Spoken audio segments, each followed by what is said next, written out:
Welcome to what I call a rabbit trail Bible study of Daniel chapter 7. We'll start off with the name Daniel itself. The name Dan means judge. Way back in Genesis 49:16, when Jacob was prophesying over his sons, we find that Dan was to be a judge. Dan shall judge his people as one of the tribes of Israel. And the most famous judge coming out of the tribe of Dan was Samson. The EL ending on the name is from the Hebrew word Elohim, which means God. So the name Daniel means God is judge or God has judged. Now, we Christians recognize that Daniel is indeed a prophet, and so he belongs in the prophet category.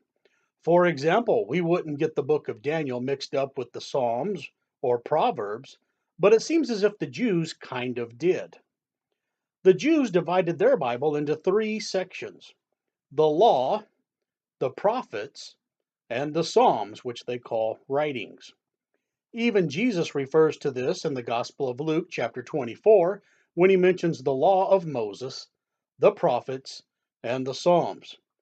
In the Jewish Bible, they have placed the book of Daniel in the writings section, where you find the Psalms, Proverbs, Song of Solomon, and so on and so on. Not that this is wrong, it's just the way they did things. As you can see, here it is near the end of the Hebrew Bible. By comparison, in our English Bible, we've placed Daniel in the middle of the prophets. And we can do that because as Christians, we became priests, and the priests were the custodians of Scripture, just like the Levites were custodians of the Scriptures back in the Old Testament. One of the reasons the Jews didn't know what to do with the book of Daniel is probably because its primary subject is Gentiles. And let's face it, the Jews aren't exactly interested in Gentiles. And it's the Gentiles that are the focus of this book. This book is filled with Babylonians, Medes and Persians, Greeks, Romans, and a whole lot more. And to top it all off, Daniel chapter 2 through chapter 7 isn't even written in Hebrew. It was written in Syriac, so it probably wasn't their favorite book. And now the so-called scholars step forward and bellyache, saying that the book of Daniel couldn't possibly be written by Daniel himself because it's way too accurate. Yes, that is their complaint. Anything but believe the Bible. But let's get started. God had been warning the Jews that he was going to allow them to be invaded. This always confused Israel because they couldn't understand why God would bless some heathen Gentile nations and use them to punish Israel. And sure enough, around 606 BC, King Nebuchadnezzar shows up. And over a series of years and a few campaigns, he takes a bunch of people captive. And of course, Daniel is one of the captives taken back to Babylon. It's at this point that the charismatics on television get all excited. This book is full of incredible prophecy and good devotional material, and yet the only thing they can get excited about is convincing you that you need to start eating the same kinds of food that Daniel ate. But this study will concentrate on other things. For example, the Babylonian Empire was allowed to rise up because God allowed them to. And I'm sure the Babylonian people thought it was because they were somehow special or superior to other people in the world. But ever since the Babylonians, numerous Gentile nations have risen up, and they all thought it was because they were special, when in fact it was usually because God wanted to use them to punish Israel. A side note about King Nebuchadnezzar: he found where the old Tower of Babel was, and he posted a monument talking about it. The inscription says, "The most ancient monument of Babylon. I built and finished it." Then Nebuchadnezzar refers to Nimrod, without mentioning him by name. A former king built it, but he did not complete its head. And so Nebuchadnezzar covered what he found with gold and put his name on it. Of course, we Bible believers know it was started by Nimrod, as recorded in the book of Genesis, and it's interesting that here, over 1,000 years later, Nebuchadnezzar finds it and sets up what we would call memorial markers. And of course, most of the regular studies of the book of Daniel will tell you the basics that you need to know. That Nebuchadnezzar was troubled by a dream that God gave to him, And in the dream he saw a huge idol that was made up of different metals. The head was made of gold, and the chest and arms were made of silver, and so on and so on. And of course, God let Daniel know the meaning of the dream, and he told Nebuchadnezzar, and the prophecies of Daniel came true. And years later, Babylon was invaded by Persia. Then Persia fell to the Greeks, and then the Greeks fell to the Roman Empire, and we will now do some fast forwarding. Later on, Daniel's three friends find themselves in the fiery furnace, and the good Lord protects them. And of course, the scholars can't handle this subject either. They can't imagine that it was an early appearance of our Lord in the fire instead of an ordinary angel. It's amazing how well respected the scholars are, and yet they can't seem to handle anything important or controversial. They must have the cushiest jobs in the world, and yet they still bruise easily. And of course, God warns King Nebuchadnezzar about not being too proud and boastful, but the king doesn't change, and God takes away his mental reasoning, and he goes around thinking like an animal and eats grass for 7 years. These are all extremely important subjects in the Bible, and I hate to run right past them, but any regular study of Daniel will highlight these subjects fairly well. And many great artists have undertook to show the details of Daniel chapter 2, on down to the 10 toes, which will be the future Antichrist world government.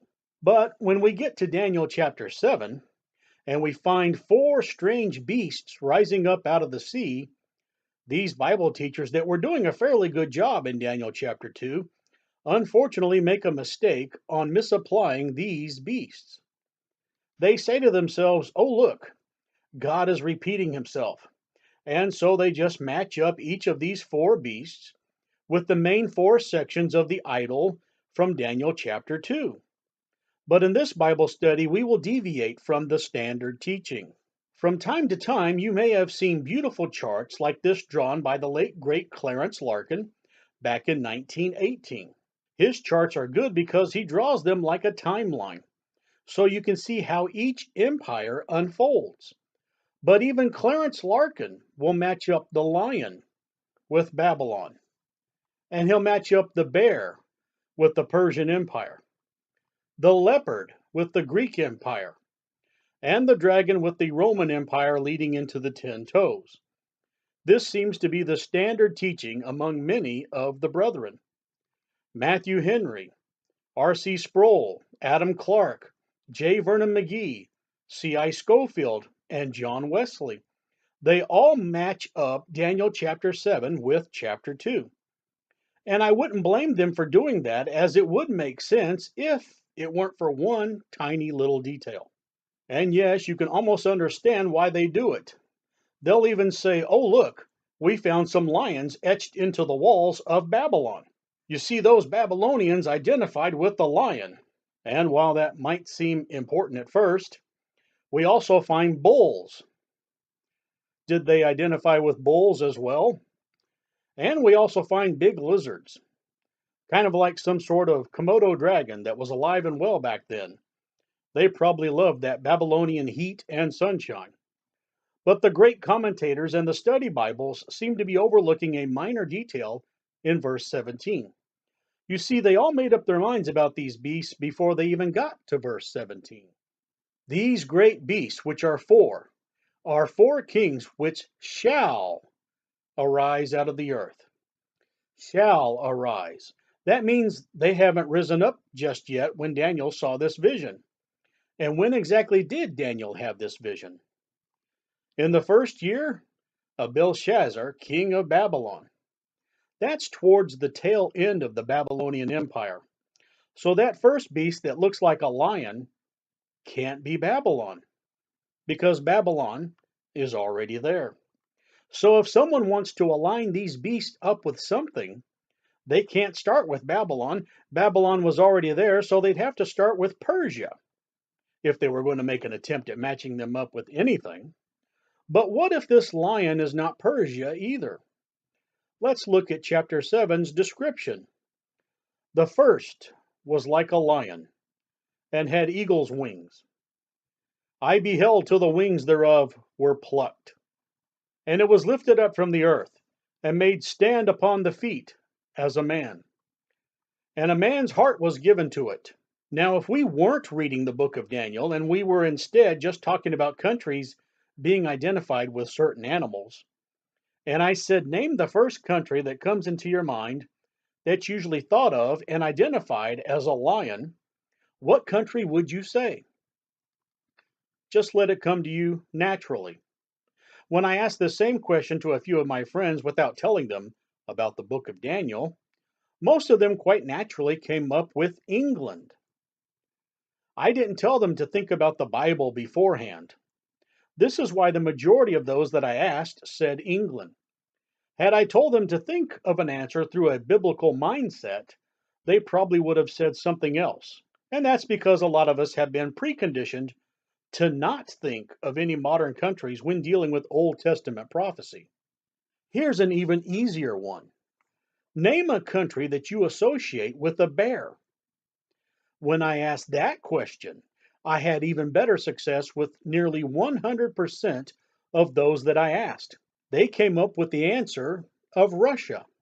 And many Russians probably would have preferred to have been associated with an eagle or some other animal, but over the years, other countries have labeled Russia with that association. In Russia's history, they had a leader named Ivan the Terrible who had a man sewn up in a bear skin and then hunted by dogs. Ivan would also feed people to bears. And Russia has been well known for many years for training bears to perform in a circus. The second beast in Daniel chapter 7 shows up, and behold, another beast, a second like to a bear, and it raised up itself on one side, and it had 3 ribs in the mouth of it between the teeth of it. Arise, devour much flesh. And over the years, they certainly have killed millions. And although I've been showing modern era editorial cartoons to show how the world views Russia as a bear, these kinds of ideas go back many years. These editorial cartoons are from the 1800s, and they show England as a lion and Russia as a bear.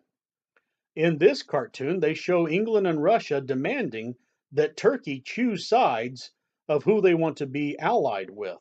Here's the Russian bear going into Afghanistan and getting too close to India in the year 1885. And as you can see, that made England nervous because England owned India. It seems like for a couple of hundred years, these two have had a love-hate relationship, each one trying to be the world power. These last 2 cartoons have depicted Persia as being a cat, not a lion. But Persia and England do have something in common.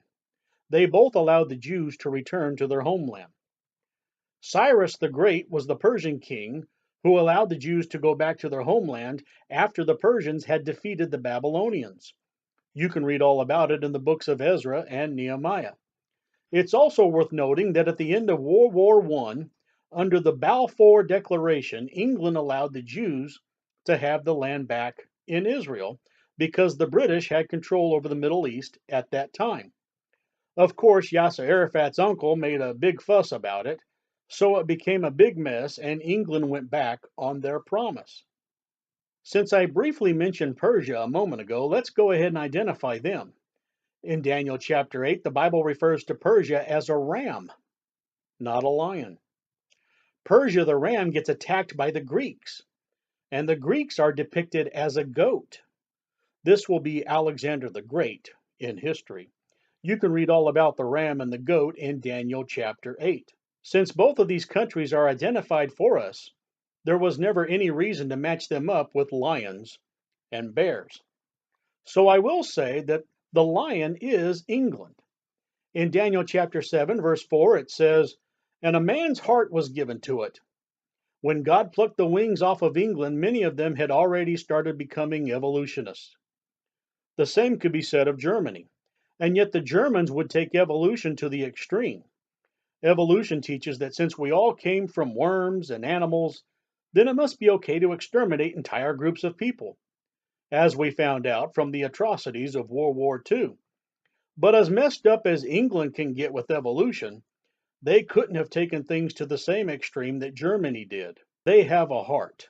And speaking of heart, who could forget King Richard the Lion-Hearted? Here he is hanging out with Errol Flynn. But seriously, this lion did have wings. And if you have wings, you can cover a lot of territory. And at one time, England covered a lot of territory. You've heard the old slogan, the sun never sets on the British Empire. They had wings. God allowed them to spread out because it's always been God that allows countries to rise up. And then over time, something happened to the British Empire. Why did they get their wings plucked? It's almost as if they tossed aside the greatest work of English literature and went for something called the Revised Version in 1885.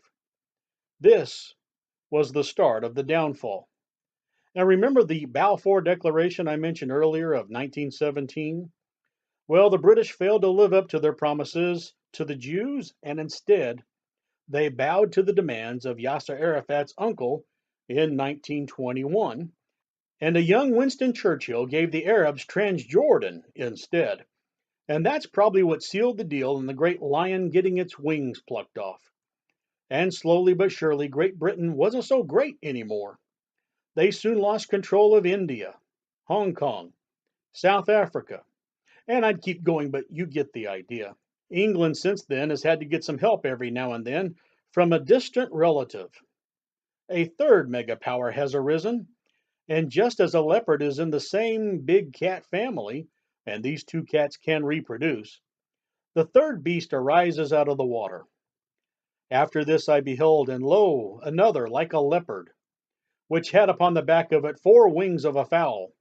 The beast also had 4 heads, and dominion was given to it. Now the striking difference between these two cats is, this leopard has wings, but its wings are the wings of a chicken, not like in England's case where it had the wings of an eagle. The United States can fly, but it has to work harder than England ever had to. The United States fought in Korea and Vietnam, and yet what did they have to show for it? They fought in Desert Storm, and what did they have to show for it? Don't get me wrong, if you're watching this and you fought in one of those wars, then God bless you. I'm just trying to take a little inventory. Basically, the United States does what England asked them to do. This picture is the famous photograph of the big 3 megapowers meeting at Yalta near the end of World War II, and the world is still dealing with decisions that were made by these 3. When God talks about his son, he compares him to a lamb without spot or blemish.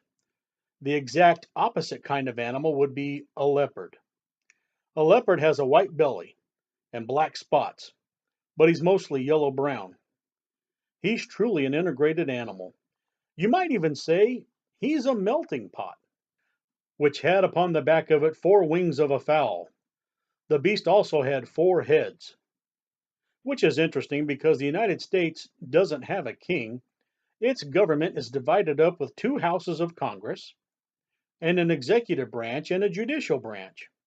And it wouldn't surprise me if one day they added District of Columbia and Puerto Rico as states. That would give them 52 states, which would divide up neatly into 4 suits. And now we move on to the 4th beast. After this I saw in the night visions, and behold, a 4th beast, dreadful and terrible and strong exceedingly, and it had great iron teeth. It devoured and brake in pieces, and stamped the residue with the feet of it. And it was diverse from all the beasts that were before it, and it had 10 horns. This 4th beast really had an impact on Daniel. Comparing scripture with scripture, we see a similar creature with 10 horns in Revelation chapter 12. And there appeared another wonder in heaven, and behold, a great red dragon, having 7 heads and 10 horns, and 7 crowns upon his heads. This is why a lot of artists will draw the 4th beast as a red dragon. They are merely comparing Daniel with Revelation. This red dragon is the devil in Revelation, and yet here in Daniel, this 4th beast seems to be a kingdom, so this beast comes under the full control of the devil. And this 10-horned beast is mentioned again, this time in Revelation 13. And I stood upon the sands of the sea, and saw a beast rise up out of the sea, having 7 heads and 10 horns, and upon his horns 10 crowns, and upon his heads the name of blasphemy. And the beast which I saw was like unto a leopard, and his feet were as the feet of a bear, and his mouth as the mouth of a lion. And the dragon gave him his power, and his seat, and great authority. This last beast system has parts of the previous 3 beasts. It's integrated, kind of like the United Nations. The mouth of the lion might indicate that English is the primary language spoken, and the feet, like a bear, could mean that it moves around like Russia. In the past, China and Russia have had military alliances. Now, I'm not ruling China out as far as being a major player in the grand scheme of things. And they certainly have been identified as a dragon, just as certainly as Russia has been identified as a bear. But the dragon is the devil that is moving and manipulating this final beast. And this final beast is made up of parts of previous kingdoms. Daniel doesn't use the word dragon to describe this 4th beast, and yet John mentions the dragon in Revelation. This red dragon will have a huge obsession. It will be obsessed with destroying Israel. And when the dragon saw that he was cast unto the earth, he persecuted the woman which brought forth the man child. And to the woman were given 2 wings of a great eagle, that she might fly into the wilderness, into her place, where she is nourished for a time, and times, and half a time, from the face of the serpent.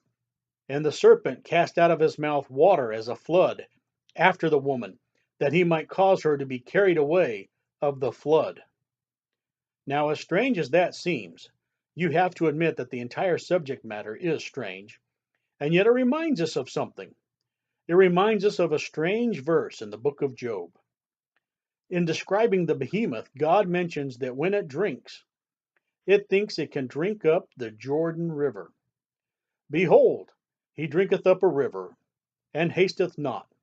He trusteth that he can draw up Jordan into his mouth. Now, I do believe that the behemoth was something Job saw, and I do think it was the biggest animal on the planet. I also realize that God can be talking about the devil at the same time. The word behemoth means all kinds of animals. Even though we were given a very descriptive list of characteristics, this creature back in Revelation and the book of Daniel seems to be a combination of animals. And that's the way the devil likes to work. He likes to get all kinds of things together. He will get the nations together again, and they will worship him. One more note about the leopard, lion, and bear. We find another strange combination of these animals in 1 Samuel chapter 17. This is when David is trying to convince King Saul to let him take on Goliath. Thy servant slew both the lion and the bear, and this uncircumcised Philistine shall be as one of them, seeing he hath defied the armies of the living God. Now you'll notice that there were 3 creatures mentioned by David. You saw 2 of them, but the leopard was missing. So the uncircumcised Philistine must be the leopard. And Goliath is a type of Antichrist, who also defies the armies of God. And the Antichrist will want to put a mark on you. Sometimes men in the Bible are likened to trees. These 3 beasts seem to have something in common. They all rear up on their hind legs and make marks in trees about eye level. But I've probably taken this rabbit trail too far for some of you. At least I've given you something to think about. And that's how to have a successful rabbit trail. This may not be your preferred way to study the Bible, but many times the Bible seems to cover all kinds of subjects at once. Don't be afraid to take off on a trail. Now, before you try and argue with me in the comments below, and if you do, that's okay, I'll say this here and now that I could be wrong about England, Russia, and the United States. The point was you can't force chapter 7 to equal chapter 2. Now, your mileage may vary. Hopefully, I've given you some good starting points to do your own study. And you have everything you need to keep this study going. Sure, the bookstores are filled with many study Bibles and commentaries, and they all have a stated goal to help you understand the Bible more. But they might not address the most important part: you humbling yourself before God and His Word. Many times that gets overlooked. All you have to do is say, Lord, I know your Word is perfect. Now show me where you want it to take me. Do you think the know-it-all scholars ever say anything like that?